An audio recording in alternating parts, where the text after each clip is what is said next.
Trend lines work for me, but they don't work for everyone. And that's exactly what I want to talk about in this video. I've been using trend lines for years, and they've given me consistent results. But for many traders, they just don't seem to work. In this video, I'll explain why trend lines might not be working for you and what you can do to turn that around. I've been using trend lines to trade for over a decade now. They have made me over $500,000 in the markets. The truth is, trend lines can work for everyone. The problem isn't the trend lines, but it's how they're being used. In this video, I'm going to break down why trend lines might not be working for you and how you can fix it. Let's dive in.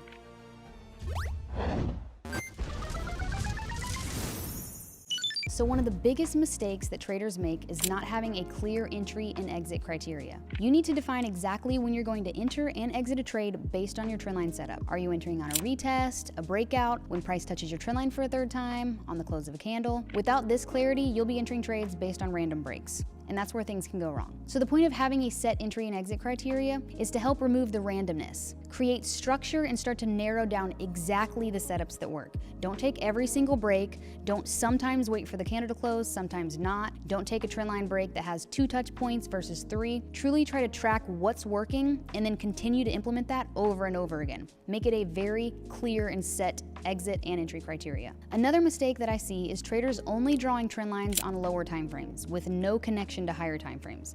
Okay, let me explain what I mean. So when connecting trend lines from higher time frames, I call it a top-down analysis.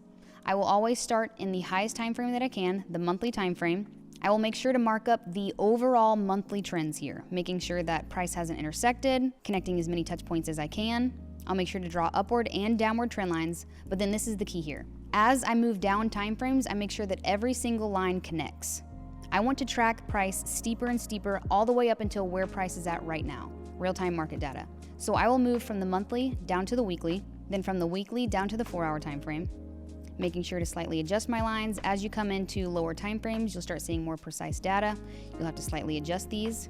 Then from the daily time frame to the 4-hour time frame, and continuing to draw steeper and steeper trend lines, making sure that the higher time frame trend lines connect to the lower time frame trend lines. So depending on what time frame you are as a trader, you'll continue to move down time frames for this top-down analysis. But you'll do monthly, weekly, daily, then continue to move down, so on and so forth, until you make it to your designated time frame. But this is what I mean when I say higher time frame trend lines need to connect to these lower time frames. If you're not considering the bigger picture from higher time frames, you are missing out on the most important levels. A trend line on a 1-minute chart would absolutely not hold the same weight as one on the 4-hour or the daily. To get reliable entries, always make sure that you're connecting trend lines across multiple time frames. Patience is crucial in trendline trading. A trader who rushes into trades because they're too eager, they don't want to miss the move, they'll enter without a break. They'll enter without a retest and go outside of their trading rules just to get in early. The fact is, you need to be okay with entering slightly later, but with confirmation. If you don't give the market enough time to confirm your trend line, you're setting yourself up for failure. An instance where this happened to me is not necessarily on the entry, but on the exit. I missed out on a much bigger move by not allowing the price to break my safety line, which told me where to exit, and instead I exited early, missing out on a much bigger trade that I could have had. So you need to have very clear entry and very clear exit criteria. Trend lines work, but they only work when you use them correctly.